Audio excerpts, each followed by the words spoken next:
Ça y est, c'est parti. Bonsoir. Thème du live de ce soir, fascia, arthrose et hernie discale, la toile cachée de votre santé. Et si je vous disais qu'il existe dans votre corps un réseau invisible, une toile vivante qui relie absolument tout. Vos muscles, vos organes, vos nerfs, vos os et même vos émotions. Ce réseau, c'est le fascia. Imaginez un tissu fin, translucide, comme une toile d'araignée microscopique qui enveloppe chaque fibre musculaire, chaque vaisseau, chaque organe et qui les relie tous ensemble en un seul organisme cohérent. C'est lui qui donne au corps sa forme, sa souplesse, sa cohésion. Pendant des siècles, on l'a ignoré. Dans les amphithéâtres d'anatomie, on le tranchait, on le mettait de côté comme un tissu inutile pour mieux voir les muscles en dessous. On croyait qu'il ne servait qu'à emballer les organes, mais depuis une vingtaine d'années, tout a changé. Les microscopes modernes, les dissections en 3D et l'imagerie dynamique ont révélé que le fascia n'est pas un simple emballage. C'est un organe sensoriel, un réseau de communication biologique qui fait circuler des forces, des fluides et même des informations dans tout le corps. Imaginez une combinaison élastique comme celle d'un plongeur qui s'adapterait à chacun de vos mouvements. Chaque fois que vous levez un bras, que vous respirez, que vous marchez, la tension se propage à travers ce tissu. Quand un muscle se contracte, le fascia qui l'enveloppe tire légèrement sur le fascia du muscle voisin et cette tension se transmet plus loin jusqu'à des zones parfois très éloignées. C'est ainsi qu'une raideur dans le mollet peut perturber la mobilité du bassin ou qu'une cicatrice abdominale peut modifier la respiration et la posture du dos. Ce n'est pas de la magie, c'est de la mécanique vivante. Mais ce n'est pas tout. Les fascias sont aussi pleins de capteurs nerveux, des récepteurs de tension, de pression, de température, de douleur. On estime que 80% des récepteurs sensoriels du corps sont situés dans ces tissus conjonctifs, ce qui signifie que vos fascias sont en dialogue permanent avec votre cerveau. Ils lui disent « Voici comment je me sens. Voici où je suis tendu. Voici où je manque d'eau. » Et votre cerveau ajuste la posture, la respiration, le tonus musculaire en fonction de ces signaux. Vous voyez, le fascia, c'est comme un peu comme le Wi-Fi du corps. Il connecte toutes les structures entre elles, de la cellule jusqu'au squelette. Quand le signal est fluide, tout fonctionne. Tout fonctionne harmonieusement, bien sûr. Les muscles bougent bien, les articulations glissent, la circulation est libre et la douleur s'éteint. Mais quand le réseau se brouille par la sédentarité, la déshydratation, le stress chronique, les blessures, les fascias se figent, se collent, se densifient. Et ce réseau tendu finit par tirer, comprimer, irriter les structures qu'il enveloppe. Et là apparaissent les douleurs inexpliquées, les raideurs au réveil, les craquements dans les articulations, les tensions qui se déplacent d'un jour à l'autre. Et parfois, avec le temps, ces déséquilibres conduisent à de vraies pathologies mécaniques, arthrose, hernie discale, tendinopathie chronique. Alors oui, et si vos douleurs articulaires, vos hernies, vos raideurs chroniques venaient en réalité d'un réseau silencieux, trop longtemps ignoré? Je me présente jusqu'à vous. Je me présente à vous d'abord. Je suis Jean-Louis Dossou, je suis enseignant, auteur de la longue série Protocole Santé Interne, une série qui compte plus de 80 livres aujourd'hui, qui est disponible sur Amazon. Et merci, j'ai vendu 3 livres aujourd'hui. Merci à tous ceux qui ont fait les achats. Et malheureusement, pour ceux qui ont pris du retard, certains livres ont changé de prix. Oui, il y avait des livres qui étaient là pour permettre aux gens de découvrir la qualité du travail que nous faisons. Et la version papier étant rendue disponible dans ces sphères-là, le prix a changé. En attendant, bien sûr, que je passe à la version brochée ou reliée pour que vous puissiez avoir dans d'autres sphères comme la France. J'en ai quelques exemplaires aux États-Unis. Merci à mon grand frère JP qui assure la connexion entre mes outils et toute cette grande famille de Global Leadership Team. Non, c'est pas Global Leadership Team. En tout cas, le réseau de Christian Adama. Voilà, ça va revenir. Restez bien jusqu'à la fin. Je vais vous montrer comment comprendre vos fascias, comment les réveiller, les nourrir, les hydrater et comment prévenir naturellement l'arthrose et les hernies discales avec des outils simples, accessibles et validés scientifiquement. Parce que entretenir ces fascias, c'est bien plus que prendre soin de ses muscles. C'est rétablir le langage secret du corps. Et quand ce langage redevient fluide, la douleur s'efface, la vitalité revient. Les fascias, c'est comme une combinaison intérieure vivante, une architecture invisible qui relie toutes les structures de votre corps entre elles. Imaginez un film souple, translucide, un peu comme une fine pellicule d'eau gélifiée, qui enveloppe chaque muscle, chaque organe, chaque vaisseau sanguin, chaque nerf, chaque fibre, sans jamais s'interrompre. Ce film ne s'arrête nulle part. Il se déploie, se croise, s'interpénètre, formant un véritable réseau tridimensionnel, un tissu continu qui s'étend de la plante des pieds jusqu'au sommet du crâne. C'est un peu comme si vous étiez entièrement contenu dans une toile d'araignée vivante, une matrice souple et mouvante qui maintient chaque pièce de votre anatomie en harmonie avec les autres. Sans les fascias, vos muscles ne tiendraient pas en place. Vos organes flotteraient, vos articulations manqueraient de cohésion. Ils assurent la tenue du corps, mais aussi sa fluidité.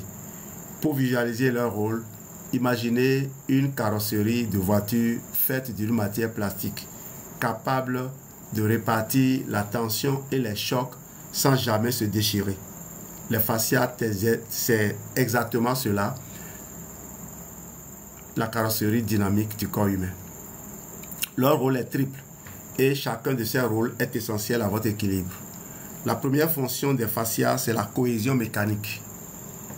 Les fascias maintiennent ensemble les muscles, les os, les organes. Ils assurent la stabilité globale du corps tout en permettant la souplesse locale. Quand vous bougez un bras, le mouvement ne s'arrête pas à l'épaule. Il se propage dans tout le tronc par l'intermédiaire de ce réseau facial.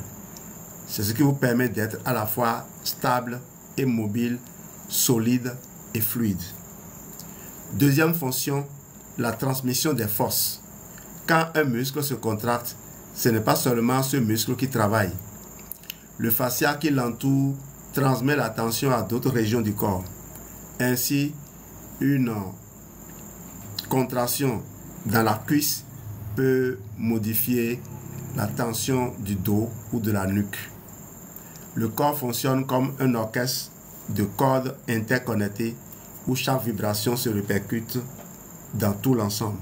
C'est ce que les chercheurs appellent la tensegrité biologique, une mécanique d'équilibre permanent entre tension et compression. Le fascia est la corde invisible qui règle cette harmonie. Toutes mes excuses pour les gens qui sont un peu gênés par les mots un peu compliqués. Oui, j'en conviens. Mais de temps en temps, permettez que je fasse cela pour que les gens qui souffrent comprennent que la solution à leur souffrance n'est pas dans les anti-inflammatoires, quels qu'ils soient, stéroïdiens ou non stéroïdiens. Il faut parfois parler ce langage pour édifier le maximum de gens. Les gens souffrent alors qu'ils peuvent aider leur corps à nourrir ses fascias et à donc espérer retrouver une certaine souplesse. Troisième fonction, la circulation des liquides. Les fascias sont traversés par des micro-canaux, de véritables rivières internes où circule la lymphe, le sang, les fluides en général, nettoyant les déchets cellulaires et nourrissant les tissus.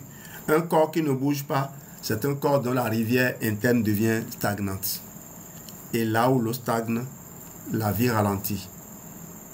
Mais le rôle le plus fascinant du fascia, c'est sa communication avec le système nerveux. Il n'est pas qu'un tissu mécanique. C'est un organe sensoriel à part entière. Les fascias sont littéralement truffés de récepteurs nerveux. Les capteurs de tension, de pression, de température, de douleur et surtout les capteurs de proprioception. Ces récepteurs qui disent à votre cerveau où se trouve votre corps dans l'espace. C'est grâce à eux que vous pouvez marcher sans regarder vos pieds ou attraper un objet sans calculer chaque geste. Le fascia est donc le sens caché du mouvement. Il perçoit, il ajuste, il informe. Il envoie des milliers de signaux par seconde au cerveau qui ajustent votre tonus, votre équilibre, votre posture. D'ailleurs, le mot fascia vient du latin fascia, qui signifie bande ou lien. Et c'est exactement ce qu'il est, le lien vivant qui fait de nous un être unifié, pas un assemblage de pièces détachées. Quand il est sain, le fascia est souple, glissant, hydraté. Il permet au tissu de se mouvoir librement, sans frottement ni contrainte. Mais lorsqu'il souffre, à cause du stress, de la déshydratation, de la sédentarité, des inflammations, il devient rigide, collant, moins mobile. Il se densifie comme une toile qui se fige et là, le mouvement devient plus difficile. Les muscles se tendent, les articulations se bloquent. Le corps perd alors sa musique interne. Les forces ne circulent plus harmonieusement. Les informations nerveuses se brouillent et la douleur apparaît. Et c'est à partir de là que les ennuis commencent. On vous a toujours dit que l'arthrose, c'était le cartilage qui s'use avec l'âge. Eh bien, c'est faux. Ou plutôt, c'est incomplet. L'arthrose n'est pas juste un problème de cartilage, c'est une maladie de tout l'environnement articulaire. Une perturbation globale du système mécanique, vasculaire et sensoriel qui entoure l'articulation. Et au cœur de ce système, il y a les fascias. Imaginez une tente de camping. Les os sont les mâts. Les ligaments et les fascias, ce sont la toile tendue qui relie tout, maintient la tension, équilibre les forces. Tant que la toile reste souple et bien ajustée, la tente tient droit, résiste au vent, reste stable. Mais si la toile devient rigide, sèche ou collée, la tension se déséquilibre, les mâts plient, les fixations s'usent et toute la structure se déforme. C'est exactement ce qui se passe dans une articulation malade. Quand les fascias qui entourent l'articulation, capsules articulaires, ligaments, muscles adjacents perdent leur élasticité, la répartition des charges devient inégale. Certaines zones sont sursollicitées, d'autres sont sous-utilisées. Résultat, microtraumatisme répété, inflammation, raideur et à terme, dégénérescence du cartilage. Le cartilage en réalité n'a aucune vascularisation directe. Il ne se nourrit pas par le sang, mais par diffusion. Un mécanisme subtil de microcirculation et de pression-dépression assuré justement par le mouvement et par la qualité du fascia environnant. Le fascia agit comme une éponge mécanique qui pompe et relâche le liquide synovial, cette huile naturelle de l'articulation. Mais quand le fascia devient rigide ou épaissi, cette microcirculation s'effondre. Les capillaires sont comprimés, donc moins d'oxygène et de nutriments atteignent le cartilage. La lubrification diminue, les surfaces articulaires frottent davantage et à chaque mouvement, c'est comme si les pièces d'un moteur manquaient d'huile. La chaleur augmente, les frottements abîment les surfaces, les tissus s'enflamment. Petit à petit, le corps réagit en créant des ostéophytes, des excroissances osseuses censées stabiliser la zone, mais ces béquilles biologiques ne font qu'aggraver la raideur, réduisant encore la mobilité. Et ce cercle vicieux s'installe. Raideur, inflammation, dégradation, raideur. Les fascias dans cette mécanique sont à la fois le messager et la victime. Ils sont pleins de récepteurs nerveux, mécanorécepteurs, propriocepteurs, nocicepteurs, qui informent le cerveau de chaque tension, de chaque déséquilibre. Mais quand il se densifie, il brouille le message. Le système nerveux reçoit des signaux parasites, interprète mal les contraintes et crée de fausses zones de protection. Contracture, douleur réflexe, immobilité. C'est ainsi qu'une articulation saine peut devenir douloureuse, simplement parce que le fascia qui l'enveloppe n'arrive plus à communiquer clairement. Les études du professeur Carla Stecco en 2014 et celles de Robert Schlepp en 2019 ont démontré quelque chose d'étonnant. Dans de nombreux cas, on observe une densification du fascia articulaire avant même qu'une radio ne montre le moindre signe d'arthrose. Autrement dit, les fascias se bloquent avant que les os ne s'abîment. Ce qui veut dire que l'arthrose commence dans le fascia bien avant de se voir dans le cartilage. Le fascia se rigidifie, l'articulation perd son glissement, la nutrition tissulaire diminue et le cartilage finit par souffrir, faute d'entretien. Vous voyez, cette douleur de genou, de hanche ou de doigt sans cause visible à la radio, cette douleur diffuse, ces raideurs matinales, ces sensations d'articulation grippée, souvent ce n'est pas encore de l'arthrose. Ce sont vos fascias qui appellent à l'aide. Et si on les réhydratait, si on les remettait en mouvement, si on les libérait, ces tissus, on pourrait peut-être ralentir, voire inverser la cascade qui mène à l'usure articulaire. Le fascia n'est donc pas un spectateur passif, c'est le chef d'orchestre silencieux de la santé articulaire. Parlons maintenant du dos, ce pilier central de notre corps, ce tronc flexible qui soutient, stabilise et transmet toutes nos forces vitales. On pense souvent que nos douleurs lombaires viennent d'un disque qui sort, d'une vertèbre déplacée ou d'un nerf coincé, mais la vérité est bien plus subtile et bien plus fascinante. Entre chaque vertèbre, il existe un disque intervertébral, une sorte de petit coussin souple, gorgé d'eau, qui amortit les chocs et permet les mouvements du rachis. Ce disque est formé d'un noyau gélatineux, le noyau pulpeux, entouré d'un anneau fibreux. Et autour de tout cela, il existe une immense toile conjonctive, le fascia thoracolombaire. Ce fascia, c'est une structure extraordinaire, à la fois résistante et vivante.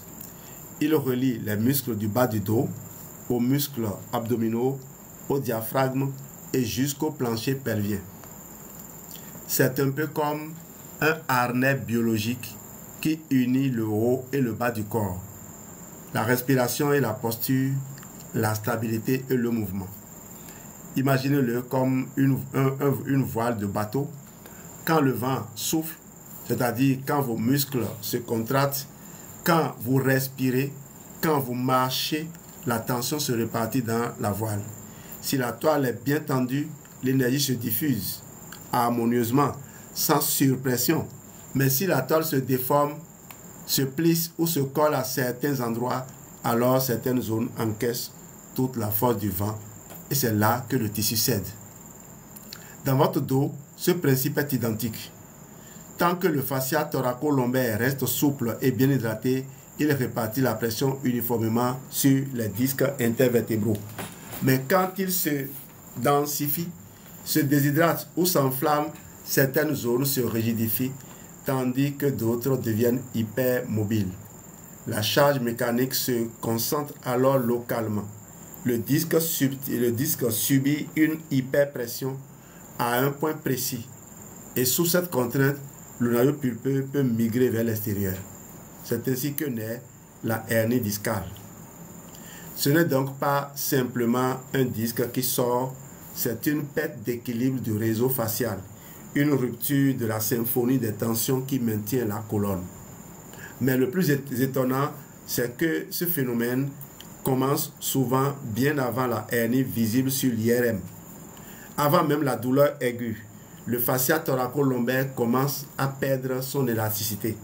Il devient moins glissant, moins mobile et les muscles profonds stabilisateurs comme les multifides et le transverse de l'abdomen ne peuvent plus se contracter correctement. Ces muscles sont les capteurs de précision du rachis.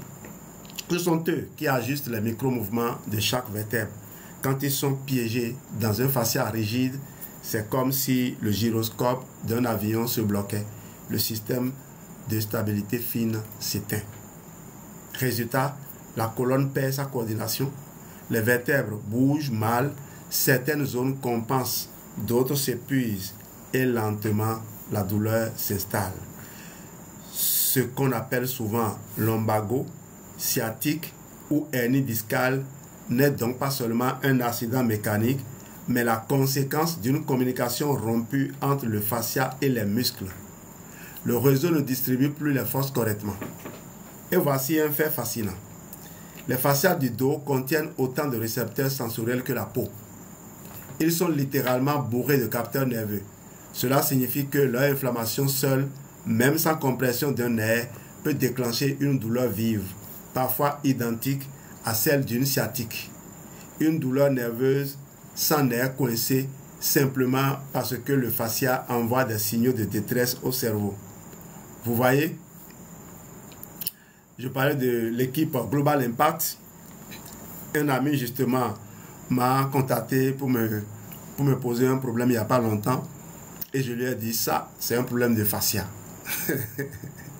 Je lui ai fait un protocole comme si c'était quelqu'un qui avait une arthrose. Naturellement, si on va faire des analyses, on ne verra rien. Parce que le problème, il est profond. Le problème, il est lié au fascia. Et un problème lié au fascia peut se situer n'importe où. Comme on vous l'a dit, c'est une structure, une large structure qui enveloppe pratiquement tout notre corps. Et donc, ce qui peut conduire à ce que ça, une partie de ce tissu se fragilise quelque part, la même chose peut faire que ça se fragilise ailleurs. C'est aussi simple que ça. Et l'avantage de ne pas se limiter aux pommades chauffantes, c'est que vous pouvez ne pas localiser la douleur. On parle de douleur portée. La douleur a sa source quelque part et elle se fait sentir quelque part d'autre. Vous allez masser la partie où vous avez mal alors que c'est à la source qu'il faut régler le problème. Prenez des produits qui fournissent au corps de quoi s'occuper de tout type de problème de cette nature-là. C'est comme vous avez votre pneu qui est dégonflé. Vous n'êtes pas obligé de mettre de l'air par la partie qui est totalement affaissée. Même si la valve se retrouve totalement en haut, en mettant de l'air, la pression va se répartir uniformément et l'ensemble de la chambre à air va se lever. C'est un peu cela. Donc vous voyez, les fascias ne sont donc pas un simple décor anatomique. Ils ne sont pas là pour remplir les espaces avec les muscles et les os. Ils sont les capteurs, les transmetteurs, les amortisseurs de notre corps. Ils distribuent les forces, régulent la tension, perçoivent les moindres changements de posture ou de pression. Ils sont la peau intérieure de notre équilibre. Quand vous comprimez cela, la vision du dos change complètement. Quand vous comprenez cela, la vision du dos change complètement. Ce n'est plus une colonne d'os empilée comme des briques. C'est un pont suspendu vivant où chaque câble facial maintient la tension juste pour que l'ensemble reste stable, souple et harmonieux. Et quand un seul de ces câbles se bloque, toute la structure cherche un nouvel équilibre, parfois au prix de la douleur que vous ressentez.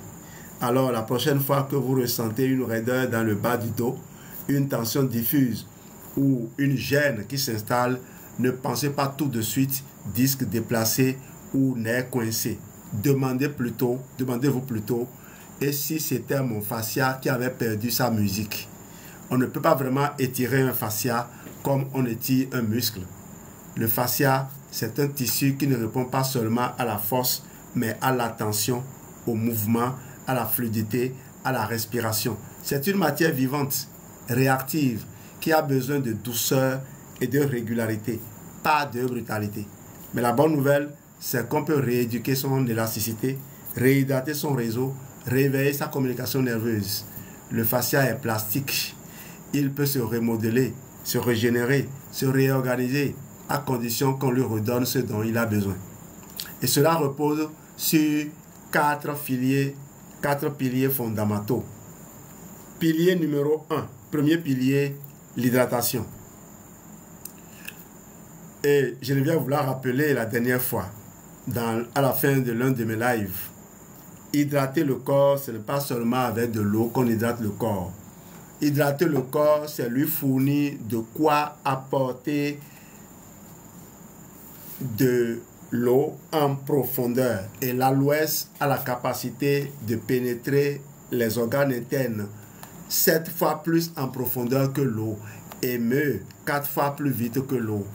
Quand vous buvez de l'aloès et quand vous buvez de l'eau, vous vous hydratez 7 fois, vous avez 7 fois plus de chances d'être hydraté profondément et 4 fois plus de chances d'être hydraté que quand vous buvez de l'eau simplement. Voilà la différence. Voilà pourquoi quand les gens boivent l'aloès, ils ressentent de l'énergie presque instantanément. Ce n'est pas une boisson énergétique, c'est juste du liquide vivant qui apporte vie, donc un grand transporteur qui apporte l'énergie vitale au plus profond de nos cellules. Le fascia, donc, c'est 70% d'eau, mais pas une eau stagnante, une eau liée, mobile, vibrante. Une eau qui circule entre les fibres, qui les répare et qui les sépare plutôt, qui leur permet de glisser les unes sur les autres sans friction. Imaginez une éponge neuve et souple. Quand vous la pressez, elle relâche de l'eau. Quand vous la relâchez, elle se gorge d'eau. Votre fascia fonctionne exactement de la même façon. Quand vous bougez, quand vous respirez, vos fascias pompent et relâchent les fluides interstitiels. Ces flux permanents nourrissent les cellules, éliminent les déchets et entretiennent la souplesse du réseau. Mais si vous restez immobile, assis des heures, crispé, tendu, alors cette éponge interne se dessèche. Les fibres faciales s'agglutinent, perdent leur glissement et la rigidité. La rigidité s'installe, souvent accompagnée de douleurs sourdes, de lourdeur, de fatigue musculaire. L'hydratation seule ne suffit donc pas. Boire, oui, mais boire plus bouger. Car c'est le mouvement qui pousse l'eau à circuler dans les fascias. Sans mouvement, l'eau reste piégée dans les tissus et ne nourrit plus rien. Deuxième pilier donc, le mouvement varié et régulier. Le fascia adore la variété. C'est un tissu qui déteste la routine. Répéter les mêmes gestes, les mêmes postures, les mêmes efforts, c'est comme tirer toujours sur la même corde. Elle finit par se raidir. Les fascias se nourrissent de mouvements complexes, spirales, ondulatoires. Ils aiment les torsions, les étirements doux, les changements de rythme. Ils aiment quand on bouge lentement, consciemment, dans toutes les directions possibles. Alors, je ne sais pas si vous connaissez ce mouvement-là. Les fascias adorent des mouvements comme ça. Ah oui. Les fascias adorent ça. Voilà. Les disciplines comme le yoga, le pilates, la danse libre, le qigong ou simplement la marche souple et consciente active ces spirales faciales naturelles. Elle réveille la mobilité du réseau, restaure la coordination entre les couches, relance la circulation des fluides. Pensez à vos fascias comme à un chat qui s'étire au réveil.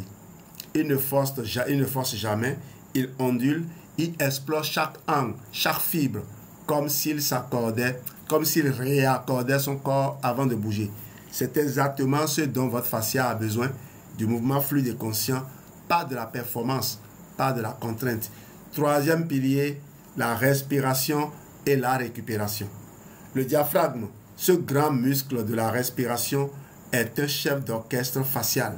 À chaque inspiration, il descend, tirant sur les fascias du thorax, du dos, du bassin. À chaque expiration, il remonte, relâche la tension, relance le flux lymphatique. Chaque respiration crée une vibration interne, un massage invisible du réseau facial. Une respiration ample, lente, diaphragmatique, agit comme une automobilisation interne. Elle libère les zones collées, oxygène les tissus, apaise le système nerveux. Et ce n'est pas anodin. Le fascia réagit à votre état émotionnel. Sous stress, il se contracte, se fige, se déshydrate.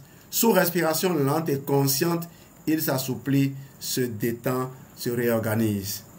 La respiration profonde, pratiquée chaque jour, devient alors un véritable soin facial.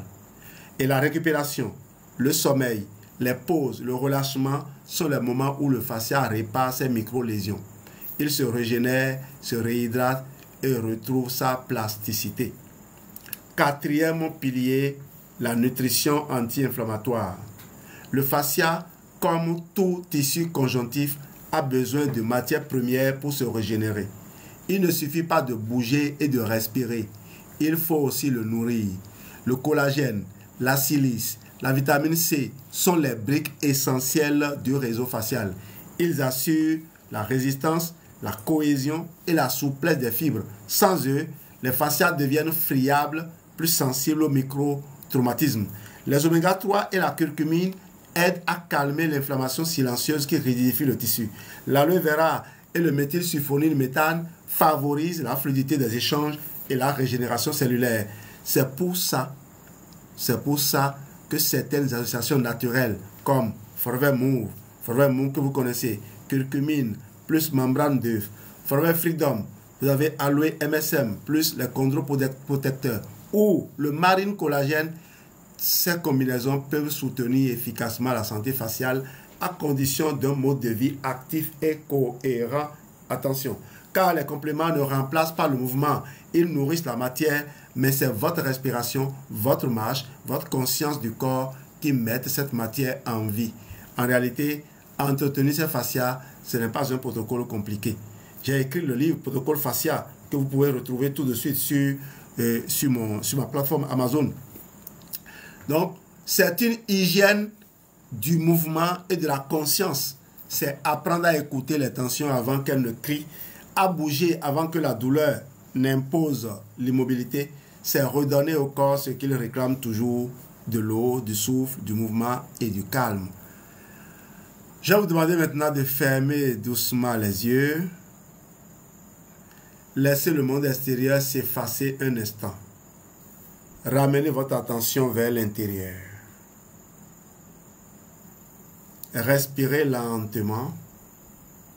Sentez l'air qui entre par votre nez, descend dans votre ventre et ressentez sous la peau ce mouvement subtil qui sous-tend tout, qui s'étend plutôt dans tout le corps.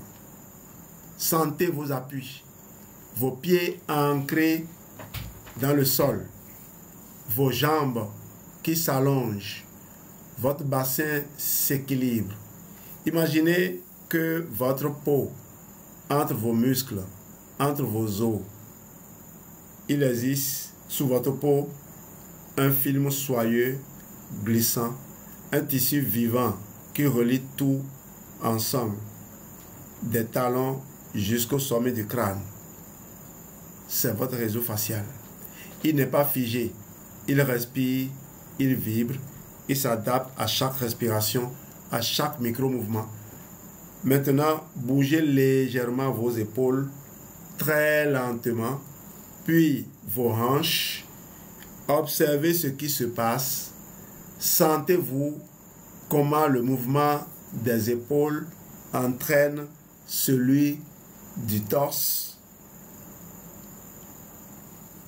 Comment les hanches répondent presque imperceptiblement. Ce glissement, cette ondulation intérieure, c'est votre fascia qui communique, qui distribue la tension et la libère en même temps.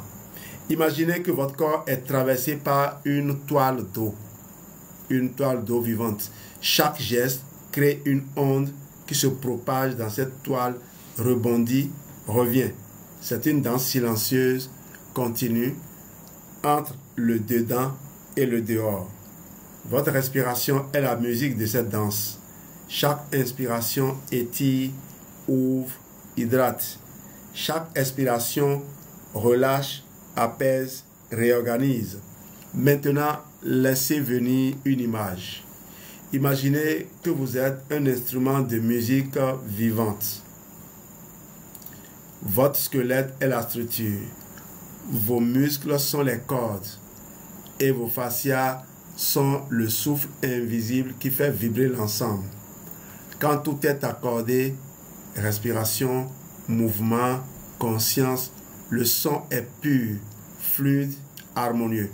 Quand une corde se tend trop, quand une zone se riidifie, la musique se déforme. Mais il suffit parfois d'un souffle, d'un mouvement doux, d'un instant de présence pour que la vibration se réaccorde. Sentez comme votre corps devient plus léger, plus chaud, plus unifié. C'est votre fascia qui se réveille, qui retrouve sa communication intérieure. Les zones qui semblaient figées commencent à bouger. Les tensions se dissolvent comme si le corps retrouvait sa géométrie naturelle. Prenez encore une inspiration, une respiration profonde. Laissez-la descendre jusque dans le bassin. Et sur l'expiration, imaginez que chaque cellule de votre corps glisse, respire, se reconnecte. C'est cela, la perception faciale. C'est apprendre à écouter la musique silencieuse du corps, cette symphonie continue qui vous maintient debout, fluide, unifié. Et plus vous y prêtez attention, plus elle devient claire, plus votre réseau facial se réveille, s'assouplit, s'équilibre. Vous n'êtes pas un assemblage de pièces, vous êtes une vibration unifiée, un mouvement vivant. Le fascia est la corde, la résonance et le souffle qui fait de vous un instrument complet, capable de guérir, de s'adapter, de danser avec la vie. Le fascia, c'est plus qu'un simple tissu, c'est le tissu de la vie. Il relie, il ressent, il communique. C'est lui qui unit les os, les muscles, les organes, les nerfs et même vos émotions. Chaque fois que vous bougez, que vous respirez, que vous ressentez quelque chose, votre fascia réagit. Il se tend, se détend, se réorganise comme un immense filet vivant qui résonne avec tout ce que vous êtes. C'est par lui que le corps parle. C'est par lui que la douleur s'exprime, mais aussi par lui que la guérison commence. Quand il est fluide, le mouvement est léger, la respiration est libre, l'esprit est calme. Quand il se fige, tout se rigidifie, la posture, la respiration, parfois même la pensée. Alors comprendre ces fascias, ce n'est pas seulement prendre soin de ces articulations, c'est entretenir votre unité corporelle, votre équilibre intérieur. Les arthroses, les hernies, les raideurs chroniques ne sont pas des fatalités, mais des messages.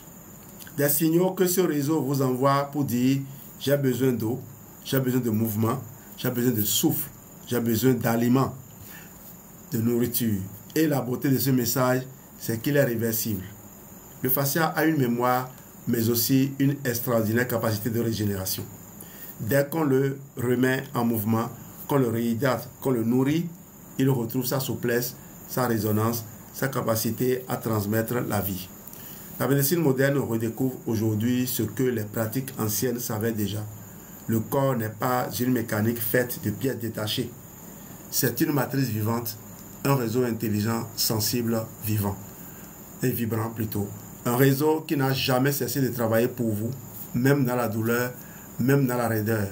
Un réseau qui ne demande qu'à être écouté, respecté, accompagné. Alors souvenez-vous, chaque pas, chaque respiration, chaque mouvement conscient, chaque verre d'eau que vous buvez, chaque moment de calme que vous offrez, chaque complément alimentaire ou chaque aliment complémentaire que vous prenez nourrit ce réseau et le rend souple, plus vivant, plus lumineux. Prenez-en soin vraiment, car le fascia, c'est le lien entre la matière et la conscience, le tissu qui vous relie à vous-même. Et quand il retrouve sa fluidité, quand il respire à nouveau, alors tout le corps se remet à chanter. Prenez soin de vos fascias et votre corps vous le rendra 1000 fois. Merci.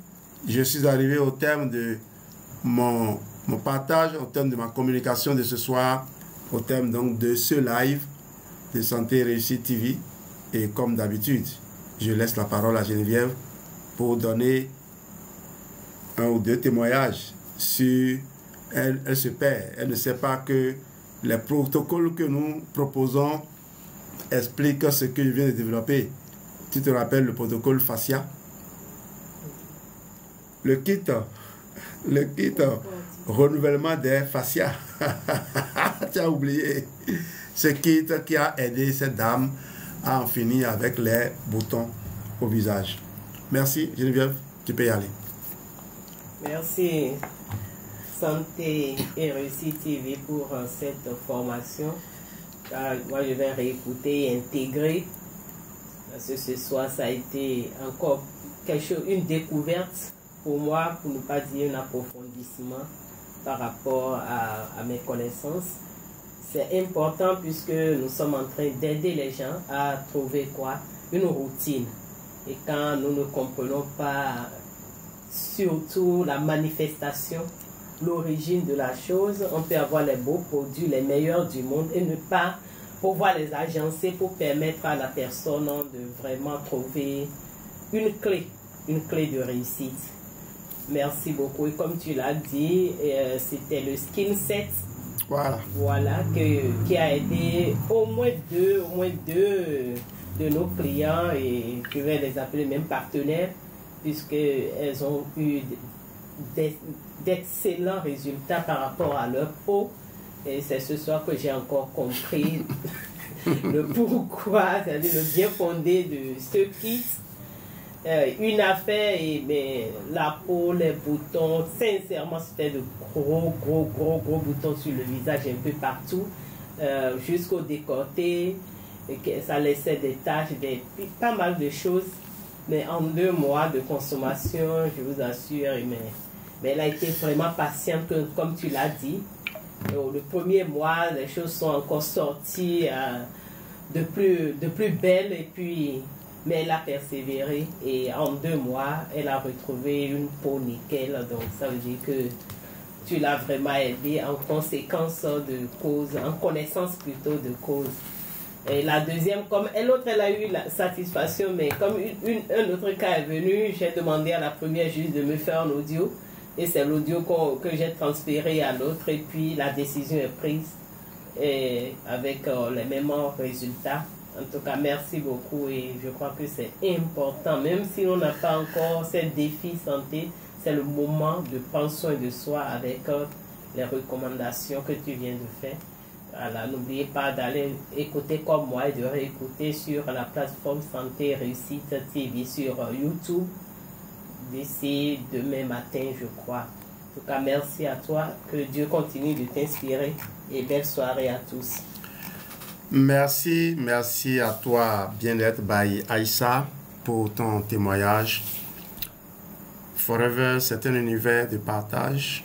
Nous, on a été enrichis, on continue d'être enrichis par ce que d'autres personnes partagent. Parfois, c'est des témoignages que vous écoutez, témoignages que les gens rejettent en parlant d'allégations thérapeutiques, et nous, on s'arrête pour aller voir, mais est-ce qu'il n'y a pas une explication à cela? Moi, je préfère aller fouiller dans les mécanismes réactionnels, dans la physiologie, pour expliquer les résultats. Je le dis souvent, on a beau interdire aux partenaires Forever de faire des allégations thérapeutiques, ils obtiennent les résultats. C'est parce qu'ils parlent beaucoup qu'on dit qu'il faut des allégations. Prochainement, là, taisez-vous et remettez les lots de produits aux gens. Dites-leur consommer simplement et venez nous rendre compte. C'est les clients eux-mêmes qui vont chanter leur joie. Et j'ai suivi un jour Philippe de Cotigny qui partageait une astuce pour dire la vérité. D'accord? Sans faire des allégations. Une astuce pour dire la vérité, c'est de faire parler le client. Vous donnez le produit au client, le client sort, commence par fuir certaines sphères, et c'est lui qui dit C'est ça qui m'a sauvé. Ce sont ces produits-là qui nous ont sauvés. En tout cas, on dit merci à tous les partenaires. Quoi qu'on dise aujourd'hui, ils ont par leur audace contribué aux résultats que nous avons aujourd'hui. Mais on va être discipliné. Quand vous suivez mes communications, je fais en sorte de ne jamais faire d'allégation parce que ce n'est pas utile. Mais croyez-moi, si les partenaires Forever, on peut leur permettre de parler librement comme d'autres le font.